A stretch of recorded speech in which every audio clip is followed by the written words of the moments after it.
अंधे लड़के की दुख भरी कहानी। एक लड़का था जो देख नहीं सकता था। ये लड़का भीख मांगकर अपनी जिंदगी गुजारता था।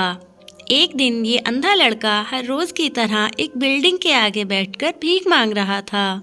उसी समय वहां से एक अमन नाम का लड़का गुजरता है और इस अंधे लड़के को भीख मांगता देखता है। अमन उसी बिल्डिंग में एक ऑफिस में काम करता था। जब अमन ने देखा कि लड़का भीख मांग रहा है तो वो उसकी मदद के लिए उसके पास पहुंचता है।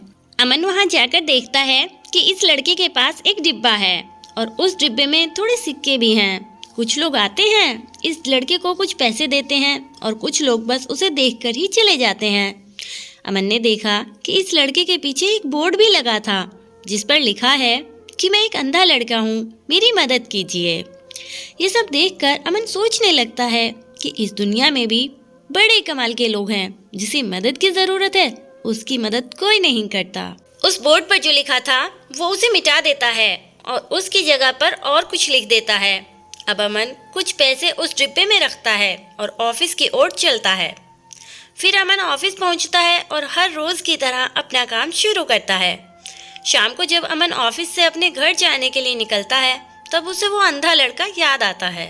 वो ये सोचता है कि एक बार घर जाने से पहले उस लड़के को देख लूं कि मेरे लिखने की वजह से उसके जीवन में कोई बदलाव आया है कि नहीं।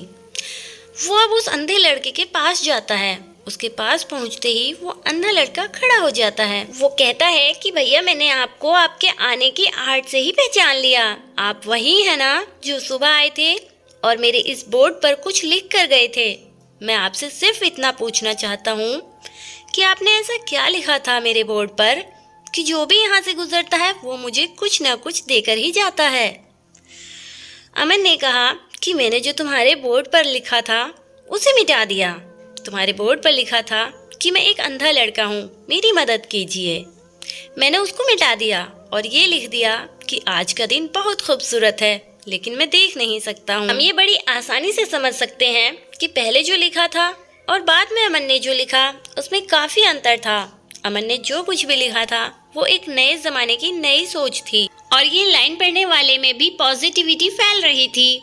इसलिए लोग इस लड़के को कुछ ना कुछ जरूर देकर जा रहे थे। इससे हम साफ समझ सकते हैं कि अगर हम अपने सोचने का तरीका बदल देते हैं तो हमारी जिंदगी भी काफी हद तक बदल जाती है। कहानी सुनने का शुक्रिया। आपसे मुलाकात होगी एक नई वीडियो में। तब तक के लिए अपना और अपनों का रखिएगा बहुत ज्यादा ख्याल। आपको हमारी ये कहानी कैसी लगी कमेंट में बताएं और ऐसी अच्छी अच्छी कहानी मेरी जुबानी सुनने के लिए चैनल को सब्सक्राइब करना ना भूलें।